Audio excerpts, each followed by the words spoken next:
नमस्कार दोस्तों, स्वागत है आप सभी का हमारे YouTube चैनल वीजी क्लासेस पर। तो दोस्तों, आज हमारी हिंदी की ये नेक्स्ट क्लास होने वाली है। हमने इस टॉपिक में दूसरे अध्याय में संधि स्टार्ट किया था और संधि की हमारी ये चौथी क्लास होने वाली है। पहली 3 क्लासों में हमने दीर्घ संधि और संधि की परिभाषा, दूसरी क्लास में हमने वृद्धि संधि और गुण संधि पढ़ा और तीसरी क्लास में हमने यण और अयादि संधि को समझा था। आज समय है व्यंजन संधि की पूरी डिटेल को जानने का और इस क्लास में व्यंजन संधि की हर बारीक से बारीक टॉपिक पर हम चर्चा करने वाले हैं। तो आइए स्टार्ट करते हैं अपनी क्लास व्यंजन संधि। तो मित्रों, सबसे पहले तो जानते हैं कि ये व्यंजन संधि आखिर होती कैसे है। बच्चों के माइंड में सिर्फ एक सवाल हमेशा पूछता रहता है कि शायद व्यंजन संधि व्यंजन के मेल से ही होती है, केवल और केवल व्यंजन के मेल से व्यंजन संधि होती है। लेकिन नहीं, इसमें बहुत सारी अलग अलग थ्योरीज भी आती हैं। जैसे पहले व्यंजन संधि को अगर हम देखेंगे तो यह बात तो क्लियर है कि व्यंजन का मेल ही अधिकांश होता है, लेकिन इसमें अपवाद भी है। अपवाद किस तरह से कि कुछ ऐसे संधि वाले नियम हैं जिनमें हर केवल व्यंजन का ही मेल नहीं होता, कुछ जगहों पर स्वरों का भी मेल व्यंजन के साथ में सामान्यतः देखने को मिलता है और उनसे व्यंजन संधि बन जाती है। देखेंगे जैसा सबसे पहले, जैसे किसी व्यंजन का मेल यदि व्यंजन के साथ किया जाए तो व्यंजन पर संधि बनती है। एग्जाम्पल के तौर पर शब्द लिखा हुआ है हमारा वाक धन वैभव। तो देखो, वाक में पहला वर्ण, पहले शब्द का अंतिम वर्ण कै यानी कि व्यंजन है और बाद में इसका मेल भी किससे हो रहा है, वैसे, जो कि एक व्यंजन है। ठीक है, तो इस तरीके से कै का परिवर्तन हो जाएगा तीसरे वर्ण में, इसका रूल लगेगा, ये हो जाएगा वाग वैभव। क्लियर, हम उसको आगे पढ़ने वाले हैं। दूसरा नियम क्या कहता है, यदि व्यंजन का मेल किसी स्वर के साथ हो। एग्जाम्पल के तौर पर देखो जरा, पहले शब्द का अंतिम वर्ण हमारा कै है जो कि एक व्यंजन है और उसका मेल किससे हो रहा है, ई से, जो कि एक स्वर है। तो व्यंजन का मेल स्वर से होता है, तब व्यंजन का एक विकार या परिवर्तन होता है, उससे भी हमारी व्यंजन संधि बनती है। तीसरा नियम क्या कहता है, यदि स्वर का मेल किसी व्यंजन से होता है, अब इन दोनों के मेल से बाद वाला जो शब्द है उसके किसी वर्ण में परिवर्तन हो जाता है या उसमें थोड़ा सा चेंज होता है, तो वहां पर भी हमारी व्यंजन संधि हो जाती है। जैसे वी और सम का मेल करेंगे तो इसमें ये से जो है वो पेड़ चिरा से में परिवर्तित होगा, ये भी हमारी व्यंजन संधि कहलाएगी। उसके बाद में स्वर का मेल किसी व्यंजन के साथ होने से जब कोई नए वर्ण का आगमन हो जाता है, दो शब्दों के बीच में एक नया ही वर्ण आगमन करता है, यानी कि नया शब्द वर्ण आता है, तो उससे भी हमारी व्यंजन संधि होती है। जैसे अनु धन छेद लिखा हुआ है, अब इन दोनों की संधि करेंगे तो क्या हो जाएगा, अनुज छेद। आपने शब्द देखा होगा अनुच्छेद लिखा हुआ, तो इसको हम चागम व्यंजन संधि बोलते हैं। क्या बोलते हैं, चागम व्यंजन संधि। तो कुल मिलाकर इस तरह हमने जाना कि संधि, जो व्यंजन संधि होती है, वो केवल एक प्रकार से नहीं होती कि व्यंजन का मेल किसी स्वर या व्यंजन से कर दिया जाए। तो हम यहां पर स्वर के साथ में भी व्यंजन का मेल करेंगे तब भी व्यंजन संधि हो सकती है। उम्मीद करता हूं ये नियम आपको समझ में आ गए होंगे। चलिए अब चलते हैं सीधे सीधे नियमों पर। कौन कौन से नियम है, देखो प्यारे बच्चों, बहुत सारे नियम है व्यंजन संधि में।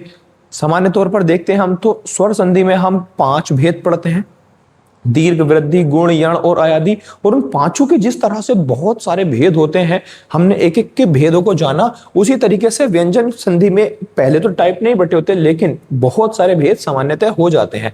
सबसे पहला ही नियम क्या कहता है, पहले वर्ण का तीसरे वर्ण में परिवर्तन कैसे होता है।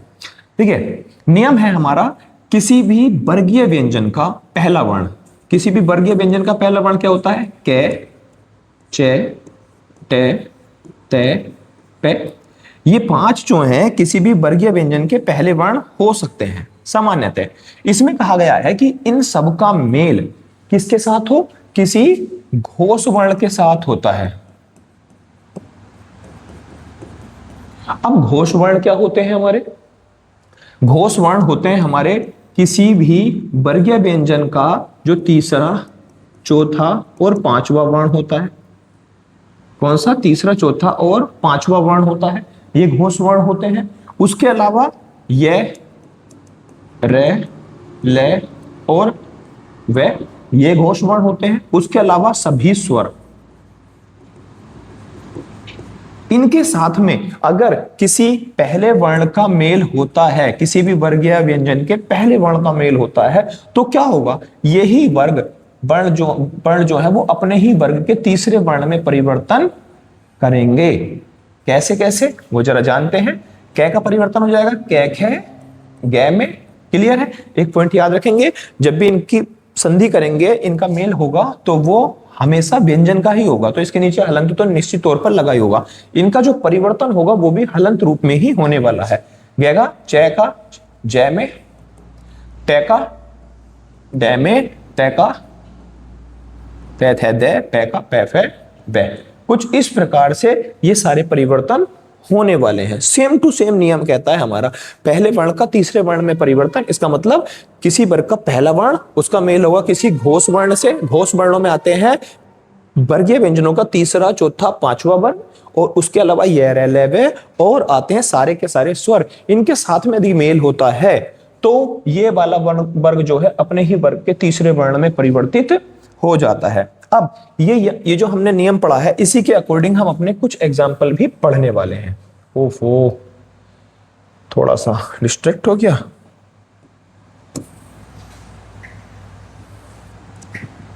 थोड़ा सा इसको छोटा करेंगे नियम को, और रख देंगे इसको उठा करके इस साइड को।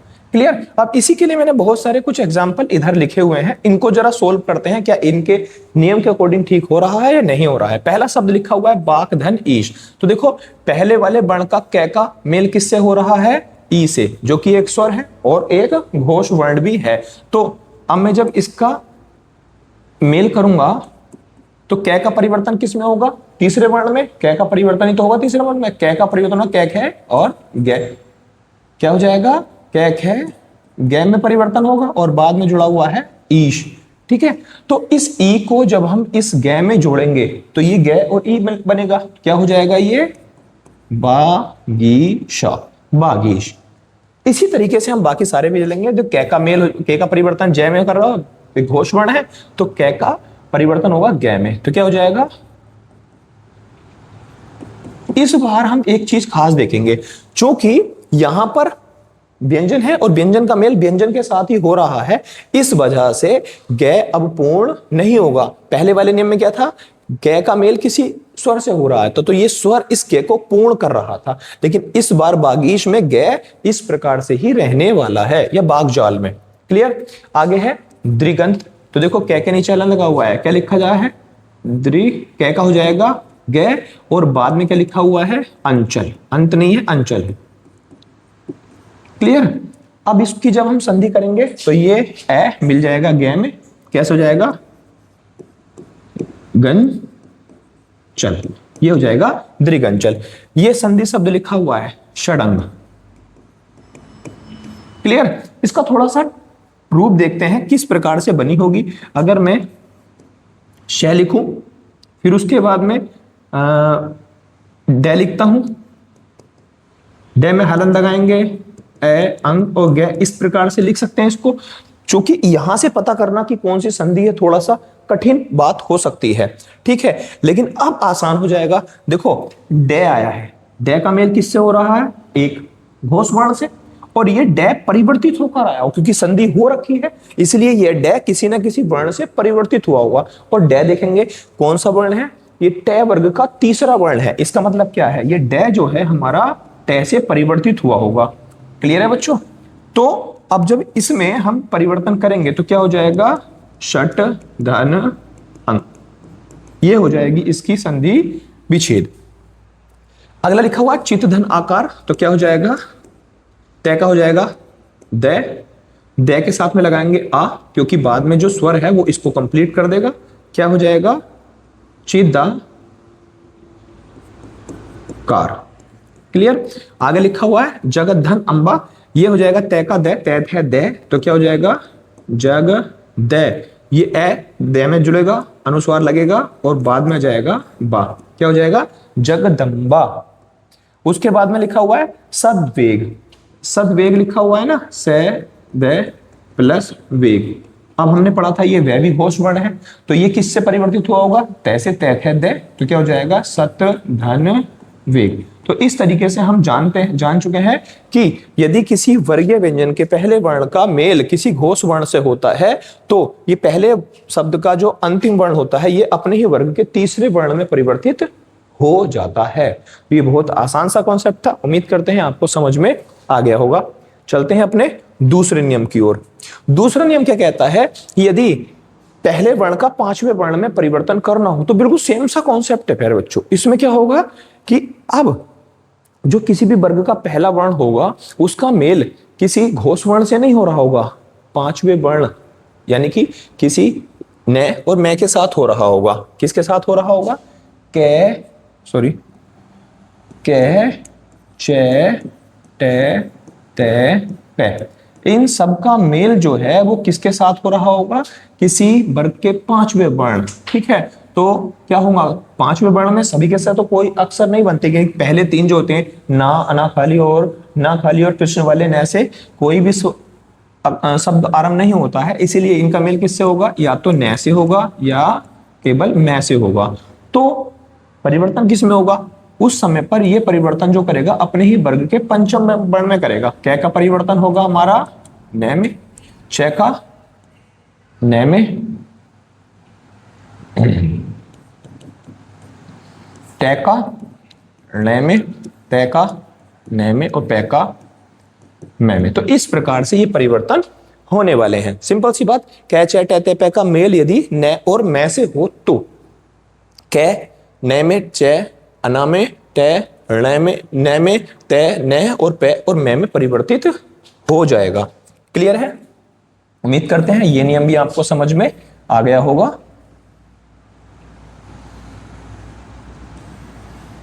इसी प्रकार इस एग्जाम्पल के कुछ उदाहरण भी दिए हुए हैं इस टॉपिक के भी। कैसे करते हैं, देखो पहला वर्ण है हमारा कै और कै का मेल किससे हुआ है, मैं से, तो ये कै किस में परिवर्तित होगा, अपने ही वर्ग के पांचवें वर्ण में। तो कै वर्ग का पांचवा वर्ण क्या होता है, न, इसमें परिवर्तित हो जाएगा। तो क्या हो जाएगा, बाद और बाद वाले को ऐसे ही जोड़ देंगे, बाद में हो जाएगा। तय लिखा हुआ है, तय का मेल किससे हुआ है, न से, जो कि एक पंचम वर्ण है। तो तय अपने ही वर्ग के पंचम वर्ण में हो जाएगा, क्या हो जाएगा, जगत, तय थे दे धे न, न, तो तय की जगह न हो जाएगा, तो क्या हो जाएगा, जगन नाथ। आगे है सन्निधान, ये संधि की हुई है, तो इसको कैसे करेंगे, सन, देखेंगे जरा क्या लिखा हुआ है, न लिखा हुआ है और उसका मेल भी किससे हुआ है, न से हुआ है। इसका मतलब ये न किससे परिवर्तित होकर आया होगा, इस न वर्ग के पहले वर्ण से। तो न जो है वो कौन से वर्ग का पहला वर्ण होता है, तय वर्ग का। तो तय थे दे धे न, तय थे दे धे और न, देखो न आ गया, तो ये किससे परिवर्तित हुआ होगा, तय से। ठीक है, तो क्या हो जाएगा, सत धन मी धा न, हो गया। ये बहुत आसान सा कॉन्सेप्ट है। तय किस वर्ग का, न वर्ग का पहला वर्ण है और इसका मेल जब न से करेंगे तो इसका मतलब क्या होगा, तय का परिवर्तन अपने ही वर्ग में पांचवें वर्ण में हो गया होगा। तो इससे बना था हमारा सन्निधान, वापस संधि विच्छेद किया है तो हो जाएगा सत धन निधान। ये क्या है, इसी तरह से ये भी है, उत धन मिलन, क्या हो जाएगा, उत धन मिलन, तय थे दे धे न।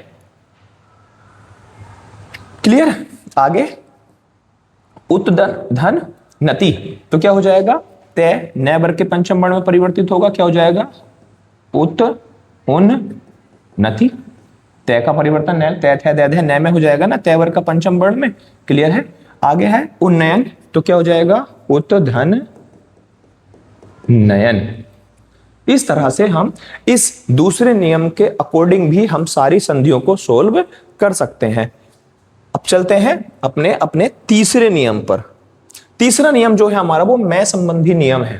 मेरे बच्चों, मैं के कुल 3 नियम होते हैं, जिसमें सबसे पहला जो नियम है वो कहता है यदि मैं का मेल किसी घोष वर्ण का मतलब कै वर्ग को और पे वर्ग को लेकर है, इसमें सारे के सारे वो वर्ण आएंगे जो स्पर्श व्यंजन होते हैं। ठीक। और स्पर्श व्यंजनों में भी बाद वाले जो घोष वर्ण होते हैं, घोष वर्ण यानी पंचम वर्णों को छोड़कर होते हैं, तो तब या तो पहले वर्ण के मैं के स्थान पर अनुस्वार लग जाता है या फिर उसी वर्ग का पंचम वर्ण उसके स्थान पर प्रयोग होता है। क्लियर? देखो साफ साफ लिखा हुआ है, या तो अनुस्वार लगा देते हैं या अंतिम शब्द के पहले वर्ण का पांचवा वर्ण उसमें प्रयोग किया जाता है। एग्जाम्पल देखते हैं जरा, क्या लिखा हुआ है? सम धन चार। क्लियर है? अब या तो इस मैं की जगह पर, क्योंकि देखो एक घोष वर्ण आया है, ठीक है, नहीं इसमें मैं का मेल जो हो रहा है वो च से हो रहा है, स्पर्श व्यंजन से सामान्यता हो रहा है। क्लियर? तो हम कह सकते हैं ये जो मैं है वो अपने ही वर्ग के पांचवें वर्ण में परिवर्तित होगा। अब पांचवा वर्ण क्या होता है? ये होता है च वर्ग का जो पांचवा वर्ण होता है वो होता है ये। क्लियर? न खाली तो ये आ जाएगा, या इसकी जगह पर अनुस्वार लगा सकते हैं। तो इसकी संधि जो है वो दो प्रकार से बन सकती है, संचार भी हो सकता है या हम इसको संचार भी लिख सकते हैं, और दोनों ही सही रूप है। वास्तव में ज्यादातर आजकल जो प्रयोग किया जाता है वो अनुस्वार वाला रूप प्रयोग किया जाता है लेखन में। क्लियर है? उसके अलावा अगला शब्द लिखा हुआ है पम धन चम। तो देखो मैं च वर्ग के पंचम वर्ण में परिवर्तित होगा, ये भी क्या हो जाएगा? पंचम, या इसकी जगह पे भी क्या लिख सकते हैं? पंचम। क्लियर है? उसी तरीके से सम प्लस ताप, तो मैं तय वर्ग के पंचम वर्ण में परिवर्तित होगा, किस में जाएगा? तय थे दे धे न। तो या तो इसको इस तरीके से लिख सकते हैं संता, या इसको लिख सकते हैं संता। क्लियर है? आगे लिखा हुआ है संतुष्ट। समतुष्ट का क्या हो जाएगा? मैं को तय वर्ग के पंचम वर्ण में तोड़ेंगे, सम मैं होता तय थे दे धे न, संतुष्ट हो जाएगा, या तो न तुष्ट लिख सकते हैं, लेकिन इसकी जगह पर अनुस्वार का प्रयोग ज्यादा सही उच्चारित करता है, तो इसलिए हो जाएगा संतुष्ट। क्लियर? सम्मेलन, तो इसको भी क्या कर सकते हैं? सम्मेलन, पंचम वर्ण का प्रयोग किया जाएगा, ये भी क्या हो जाएगा? इसकी संधि विच्छेद करेंगे तो क्या हो जाएगा? समधन रक्षण। क्या हो जाएगा प्यारे बच्चों? समधन रक्षण। मैं का मेल जब किसी ये से भी होगा, क्योंकि वो घोष वर्ण है, तो इसीलिए मैं का परिवर्तन उसी वर्ग के पंचम वर्ण में या अनुस्वार में हो जाएगा। यहां पर न भी कर सकते थे, संरक्षण भी कर सकते थे, और अनुस्वार भी लगाकर इसको लिख सकते हैं। तो ये हमारा मैं संबंधी पहला नियम था। चलते हैं इसके दूसरे नियम पर। दूसरा नियम क्या कहता है? यदि मैं का मेल पैफ है, बैब है या मैं से होता है तो कोई परिवर्तन नहीं होगा, मैं अपने आप स्वतः ही अनुस्वार में परिवर्तित हो जाता है। क्लियर है? देखो जरा, समधन भाव, तो क्या हो जाएगा? समभाव, कुछ भी इसमें भारी नहीं है। मैं का या तो मैं ही रह जाएगा या फिर अनुस्वार उसका लग जाता है, क्या हो जाएगा? सम्मुख। क्लियर है? आ गया था सम्मान। कुछ जगहों पर तो अनुस्वार आ सकता है, कुछ जगहों पर हम आधा मैं ही प्रयोग करेंगे, ये हो जाएगा संभव। देखो यहां पर संभव भी लिख सकते हैं, संभव भी लिखा जा सकता है। बहुत आसान सा नियम है ये। क्या कहता है? सम प्लस विधान, तो इसको हम अनुस्वार के साथ लिखते हैं, ज्यादा अच्छा उच्चारण देता है, इसीलिए संविधान में भी कौन सी संधि हो जाएगी हमारी? व्यंजन संधि। और मैं संबंधी नियमों का ये दूसरा नियम है। आते हैं तीसरे नियम की ओर। तीसरा नियम क्या कहता है कि यदि मैं का मेल य से या शय है से होता है, तब ये जो मैं है, मैं अनुस्वार में ही रह जाता है। देखेंगे जरा क्या है। तो जब हम इस मैं का मेल ले से करते हैं, य से किसी से भी करते हैं, तो मैं जो है वो अपने अनुस्वार में ही रहने वाला है। देखेंगे जरा क्या हो जाएगा इसका? अनुस्वार कर देंगे सम लाप, ये हो जाएगा सम वर्धक, ये हो जाएगा सम शय, ये हो जाएगा शन शोधन, ये हो जाएगा संहारक। कोई परिवर्तन नहीं होना, बहुत आसान सा टॉपिक है। यदि मैं का मेल किसी शय और है से होता है, स्पर्श व्यंजन ना हो, तो मैं का अनुसार ही हो जाता है और कोई परिवर्तन इसमें नहीं होता। ये बहुत ही आसान सा कॉन्सेप्ट है, आराम से आप समझ सकते हो। एक बार अगर आपको समझ में ना आए तो इस वीडियो को और इन कॉन्सेप्ट को आप दोबारा से अपनी किताब के साथ कुछ नए एग्जाम्पल देखकर भी सोल्व कर सकते हैं, जिससे आपको ये कॉन्सेप्ट बिल्कुल क्लियर हो जाएगा। यदि आपको इस वीडियो में थोड़ी सी भी फास्टनेस दिखाई देती है तो आपको स्लो करके या फिर इस वीडियो को दोबारा रिपीट करके भी देख सकते हैं। उम्मीद करता हूं कि इस टॉपिक में आपको कभी कोई समस्या नहीं होगी। आगे चलते हैं हम अपने नेक्स्ट नियम पर, जिसमें हम पढ़ने वाले हैं न्याय संबंधी नियम। प्यारे बच्चों, न्याय संबंधी नियम एक अपवादित नियम है। थोड़ा सा इसमें हमें थोड़ा कंफ्यूजन होता है। क्या कहा जाता है कि यदि पहले वाला शब्द जो है, ये पहले वाले जो शब्द हैं इनमें, ये पहले वाले शब्द में अंतिम वर्ण या किसी और वर्ण के रूप में हमें ये शब्द देखने को मिलते हैं, ये वर्ण देखने को मिलते हैं, री, रे या श। क्लियर? कौन से वर्ण देखने को मिलेंगे? री, रे या श देखने को मिले। जैसे कि देखने को मिल रहा है री है, श है। देखो यहां मैं आया है, ठीक है, एक बाधित है, या ए भी आ सकता है। यहां पर ए ही माना जाएगा, ए आएगा। यहां पर रे आया हुआ है, यहां पर री आया हुआ है, ये आए। और वाद वाले शब्द में किसी भी स्थान पर यदि इस आरंभ में आए या फिर शब्द के अंत में किसी भी स्थान पर आए न, ये क्या है? न। तो इस न का परिवर्तन हो जाता है ण में। केवल और केवल इतना सा नियम है। मध्य में भी रूल लग सकता है, लेकिन ध्यान हम इस चीज का ही रखेंगे, न का क्या हो जाएगा? ण हो जाएगा। ध्यान से देखो, पहला क्या लिखा हुआ? ऋण। तो ऋण का जब हम परिवर्तन करेंगे तो क्या हो जाएगा? ऋण। परिणीत, तो क्या हो जाएगा? न का हो जाएगा न, परिणीत। ये ननीत है, तय हो जाएगा। ये क्या हो जाएगा? भूषण। न का हो जाएगा न। राम, धन, अयन। देखो यहां पर जब दो वर्ण मिले हैं, ए के साथ में ए का मेल हुआ है, तो यहां पर तो पहले तो बनेगा हमारा आ, क्योंकि ए के साथ ए का मेल करेगा, दीर्घ वाला नियम तो लगेगा ही है, ठीक है। तो क्या हो जाएगा? रा, मा हो गया। फिर बाद में यह है और न का हो जाएगा क्या? न। तो ये हो जाएगा रामायन, राम, धन, अयन। आगे प्र, धन, आन, तो क्या हो जाएगा? प्राण। ये क्या हो जाएगा? ये हो जाएगा हमारा क्री, श हमारा कंप्लीट हो जाएगा और न हो जाता है, या फिर अगर ना जुड़ा हुआ हो तो क्या हो जाएगा? ये हमारा आधा श था, ठीक है। कृष्ण या कृष्ण ना। क्लियर? तो ये दोनों शब्द हमारे इससे बन सकते हैं। इस तरह हमारा न्याय संबंधी नियम भी कंप्लीट होता है और ये बहुत ही आसान नियम है। बस इतना सा ध्यान रखना है कि पहले वाले शब्द में री आया हो, रे आया हो या श आया हो या ए आया हो, तो बाद वाले शब्द में किसी भी स्थान पर आरंभ में आ जाए, बीच में आ जाए या फिर बाद में आ जाए, कहीं पर भी न आ जाए, क्या आ जाए? न। तो ये न जो है किस में परिवर्तित हो जाएगा? ळ में परिवर्तित हो जाएगा। ध्यान बस इतनी चीज का रखना है, बाकी इसमें कोई दिक्कत नहीं है। बहुत आसान टॉपिक है न्याय संबंधी नियम का। उम्मीद करता हूं यहां तक आपको ये समझ में आ गया होगा। इसके बाद हम चलते हैं अपने नेक्स्ट नियम पर, और ये तय संबंधी नियम है।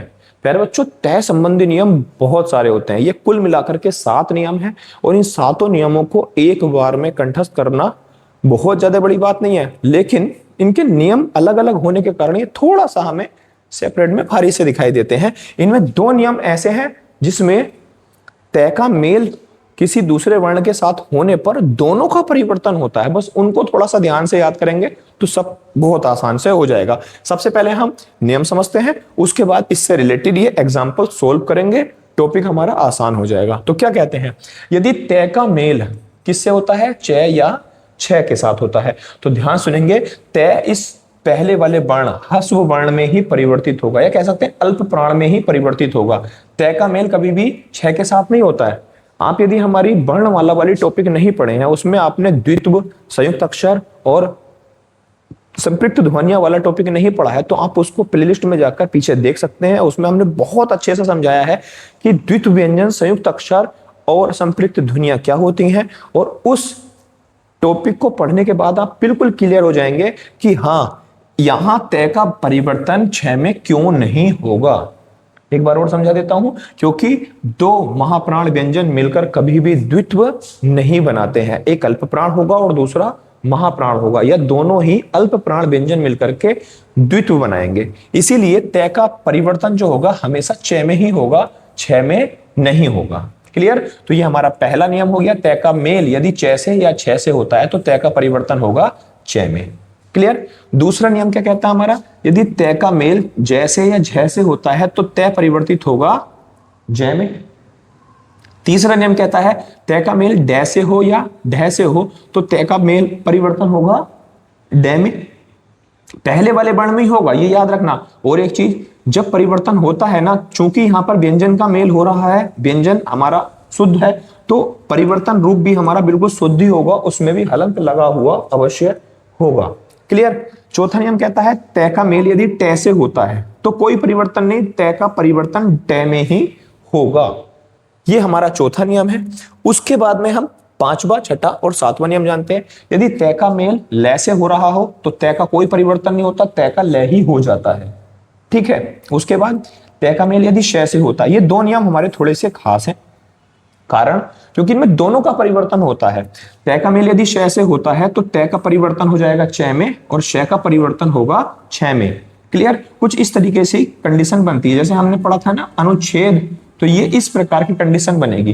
कभी भी छ और छ आपने नहीं देखा होगा, आपने छ और छ तो देखा होगा, एक अल्प प्राण एक महाप्राण, लेकिन दोनों महाप्राण आपने कभी भी एक साथ नहीं देखे होंगे। उसी तरीके से एक तय का मेल यदि है से होता है तो तय का परिवर्तन तो होगा द में और है का परिवर्तन हो जाएगा ध में। और इससे जो कंडीशन बनेगी वो बनेगी ये एक संयुक्त अक्षर है, द में ध लगा हुआ, ये निर्मित होगा। क्लियर है? यदि आपको ये एग्जाम्पल समझ में आ रहे हैं तो हम पीछे चलते हैं और अपने एग्जाम्पल सोल्व करते हैं। नियम नंबर 1 से ही क्लियर करेंगे।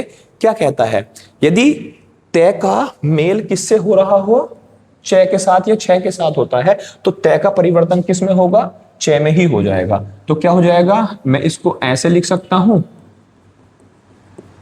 उच्च धन चारण, और इसका अगर पूर्ण रूप बनाएंगे तो क्या हो जाएगा, उच्चारण। तय का परिवर्तन किस में हो गया है, च में हो गया है। देख लो, तय का परिवर्तन च में। सेम टू सेम ये भी हो जाएगा उत धन छिन्न, तो क्या हो जाएगा, ये तय का परिवर्तन हो जाएगा च में, छ में होता है तो तय में च में परिवर्तन होगा, क्या हो जाएगा, उच्च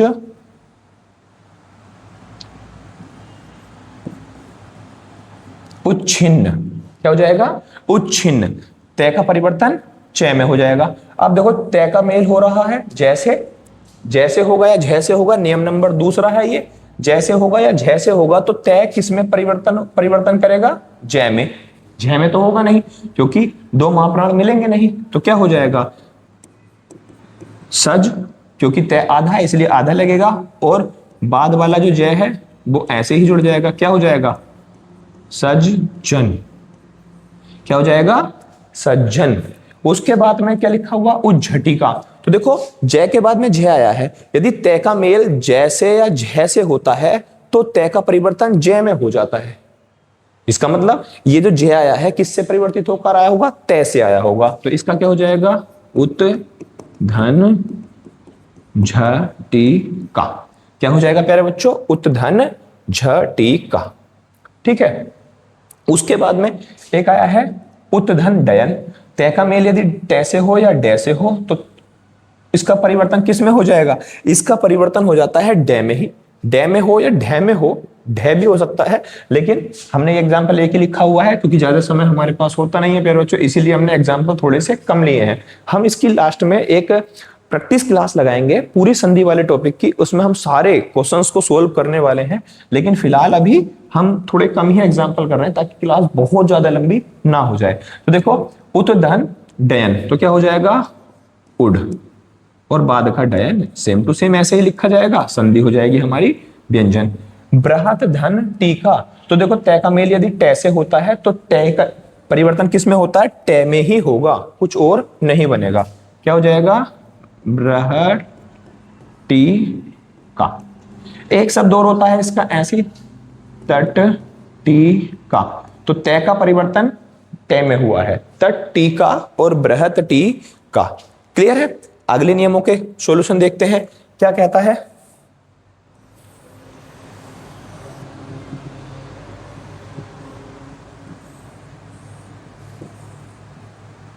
नियम देखेंगे जरा। तत् धन लीन, हमने नियम पढ़ा है, यदि तय का मेल ले से हो तो तय का परिवर्तन ले में ही हो जाता है, तो क्या हो जाएगा? तल लीन, तल लीन।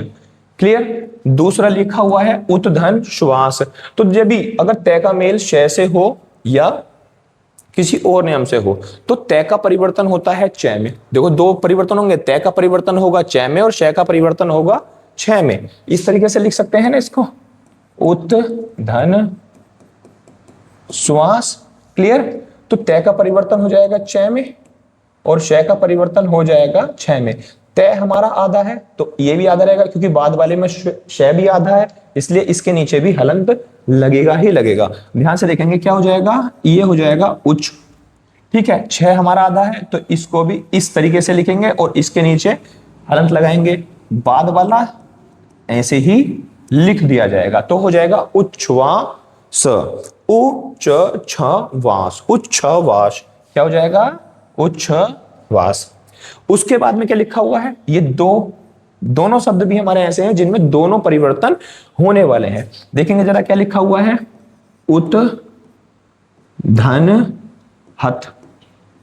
क्लियर। इसमें भी होता है तय का मेल है से होता है तो तय का परिवर्तन हो जाएगा दय में और है का परिवर्तन होगा धय में। दय पर तो हलंत लगा हुआ है, ठीक, लेकिन धय पर हलंत नहीं है। दोनों मिल जाएंगे तो कैसे हो जाएगा, उद ध ह त। क्या हो जाएगा, उद्धहत। नहीं है, नहीं आएगा, है का तो परिवर्तन हो गया सर, ये हो जाएगा ता। तो क्या हो जाएगा, ये द और ध मिलकर क्या बना देंगे, ध, तो एक संयुक्त अक्षर और बाद में आ जाएगा ता, ये हो जाएगा उद्धत। सेम टू सेम हमारा ततहित का है, तय का परिवर्तन हो जाएगा द में और है का परिवर्तन हो जाएगा ध में और मात्रा लगी हुई है तो क्या हो जाएगा, तद। क्लियर। और ध ई त। क्लियर। अब ये ध और द ये दोनों मिलाकर के बनाएंगे एक संयुक्त अक्षर। संयुक्त अक्षर कैसे बनेगा, त द ध ई और ता। ये हो जाएगा हमारा कुछ इस तरह से। क्लियर है। उसके अलावा इसमें और भी एग्जाम्पल आते हैं। एक आता है उत्हृत, उत धन रित। ये वो थोड़ा सा कंफ्यूज करता है बच्चों को। एग्जाम्पल है हमारा, इसमें तय का और है का दोनों का परिवर्तन करते हैं, तो तय का परिवर्तन तो हो जाता है हमारा द में और है का परिवर्तन होता है हमारा ध में, और ध के नीचे भी हमारी री की मात्रा अवश्य लगेगी, ये याद रखना है।